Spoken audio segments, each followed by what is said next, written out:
নমস্কার বন্ধুরা, শারদু হেসেলে সবাইকে স্বাগত। আবারও একটা ব্লগ তোমাদের সাথে শেয়ার করতে চলেছি। এই যে রাস্তাটা দেখতে পাচ্ছ, এটা আমাদের বাড়ির দিকে যাওয়ার পথ। আর এই জায়গাটাকে বলে জোড়া পুকুর, যেহেতু রাস্তার দু সাইডে দুটো পুকুর আছে। আর আমি প্রত্যেক শনিবার বিকালে না হলে রবিবার সকাল করে বাড়িতে ফিরি। সপ্তাহে এই একটা দিন বাড়িতে থাকার সুযোগ পাই। তো এখানে দেখো মেয়েরা টিউশন করে বাড়ির দিকে ফিরছে। আমরাও কোনো এক সময় এইভাবে সকালবেলা টিউশন করে বাড়ি ফিরতাম। ছোটবেলা থেকে গ্রামে বড় হয়েছি। গ্রামের আবহাওয়া এতটাই শান্ত আর এতটাই স্নিগ্ধ, শহরের সাথে কখনোই এটা তুলনা করা যায় না। কিন্তু কি আর করা যায়, কাজের সুবিধার্থে মানুষকে শহরে যেতেই হয়। এই যে রাস্তাটা দেখতে পাচ্ছ, এই রাস্তার ওপরেই কিছুদিন আগেও মানে শীত আসার আগেও প্রায় হাঁটু জল ছিল। জল থাকার কারণে রাস্তাটার অবস্থা দেখতে পাচ্ছ, পুরো একদম দাঁত বের করে রয়েছে পাথরগুলো। এটা কবে ঠিক হবে এবার ভগবানই জানে। আমি হেঁটে হেঁটে বাড়ির দিকে যাচ্ছি। তো হেঁটে বেশ কিছুটা সময় লাগে। এখানে রাস্তার উপরে যেগুলো মেলে দেওয়া আছে, এগুলোকে কেউ ফল বা কেউ কুটো বলে, যেগুলো বিচুলি থেকে ধান বের করে নেওয়ার পর অবশিষ্ট পড়ে থাকে, তো সেইগুলোকে রাস্তার উপরে মেলে দেওয়া হচ্ছে, যাতে তাড়াতাড়ি শুকিয়ে যায় তার জন্য। আমাদের এখানে প্রায় 3-3.5 মাস যেহেতু জল ছিল, তার জন্য দেখো এখনও সেই স্যাঁতস্যাঁতে ভাব কাটেনি।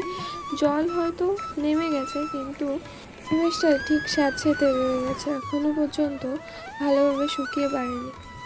ওই যে দূরে দেখতে পাচ্ছ, যেখানে কয়েকজন লোক কাজ করছে, ওরা জমি কাদা করে রেখেছে, ওখানে ধান লাগানোর কাজ হচ্ছে। জমিতে জল থাকা অবস্থাতেই এখানে ধান লাগিয়ে নেওয়া হচ্ছে, যাতে পরে আর কাদা করতে না হয়।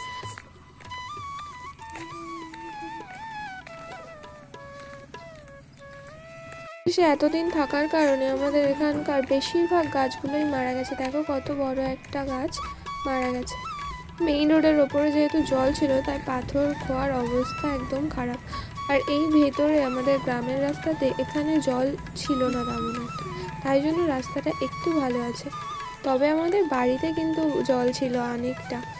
এবার আমাদের গ্রামের এই যে গলি রাস্তা, এর ভেতরে একটা বাড়িতে মাত্র জল উঠতে বাকি ছিল, বাকি সব বাড়িতে জল উঠেছে। এখানে জামরুল গাছ, যেটা থেকে কিনা আমরা ছোটোবেলা থেকে জামরুল খেতাম, সেই জামরুল গাছটাকে কেটে দেওয়া হয়েছে। 2024 সালের যে বন্যাটা হলো, এটা 2004 সালের থেকেও বেশি বন্যা হয়েছে। 2000 সালে যে বন্যাটা হয়েছিল তার থেকে কম, কিন্তু 2004 সালের থেকে বেশি। পাখি এসে ছুটতে গেছে, আমাকে একটা ক্যান্ডি দিয়ে চলে গেল, ললিপপ। আমি বললাম নিয়ে যা, সে আর নিয়ে যায়নি। এখানে আমার পাশে বাড়ি বুনুটাও চলে এসেছে হাজির। অর্পণ বাবু, কেমন আছো? কেমন আছো বাবা? কেমন আছো? হ্যাঁ, কি কি কি কি বললে? একটু ভালো নেই কেন?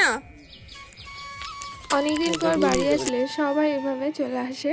বাড়িতে আসার সাথে সাথেই বাড়িতে আসার পর সকালের খাবার খেয়ে তারপর আমি আর বোন মিলে চলে গেছিলাম মাঠে, আমাদের জমির কাছেই।